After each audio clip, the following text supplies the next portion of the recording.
Jamani, hizi tambi jamani, sawa. Kwa hiyo ziwepo tambi, tende, sukari na unga wa ngano. Mashallah, maneno ambayo ameyasema mheshimiwa mwakilishi. Malengo kama sio chini ya miaka 2-3 tumekuwa tukifanya. Kila mwananchi ndani ya jimbo la Chumbuni tutamgusa, mimi na mwakilishi, kwa njia moja au nyingine, lakini tutahakikisha sio leo baadaye halafu, lakini na yeye tutamgusa la aone kama ni tende, maji, katlesi nini, lakini iwe imetoka kwa mbunge na mwakilishi wa jimbo letu hili la Chumbuni. Na hii sio mara ya kwanza, kila mwaka tumekuwa tukifanya hivyo na tunajitahidi, na Mwenyezi Mungu anatujalia zaidi.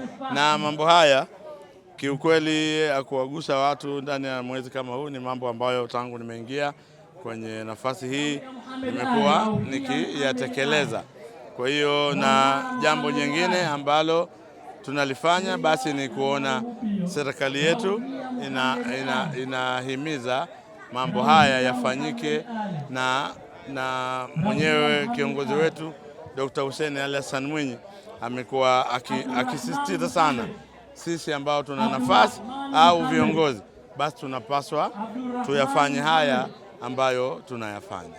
Hawa wenye ulemavu na sisi ni sawa sawa, isipokuwa Mwenyezi Mungu ametuumba kwa kila mmoja na kadari yake yalivyo, lakini watu wote tunapaswa tuwaheshimu, lakini pia tuwasaidie na tuwe nao kwa karibu na tuwape mashirikiano yale yote ambayo wanayahitaji na kwa wakati huo. Inshallah, tupo katika kipindi cha Ramadhani ambacho kwa kawaida tunakusanya watu wenye ulemavu hapa katika ofisi yetu na kuwapa sadaka yao, iftari zao, kwa sababu kuna maneno anasema ukimpa mtu chochote kinaleta fadhila kubwa.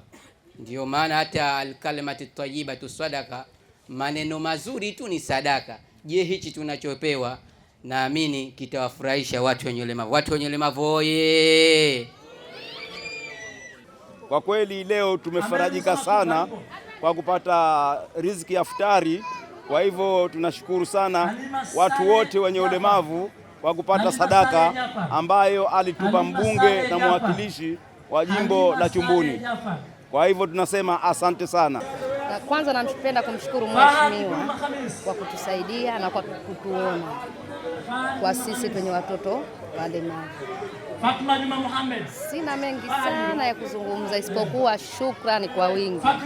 Si leo, iwe siku zote, na isiwe Ramadhani tu, hata mwezi wa kula mchana vile vile atukumbuke.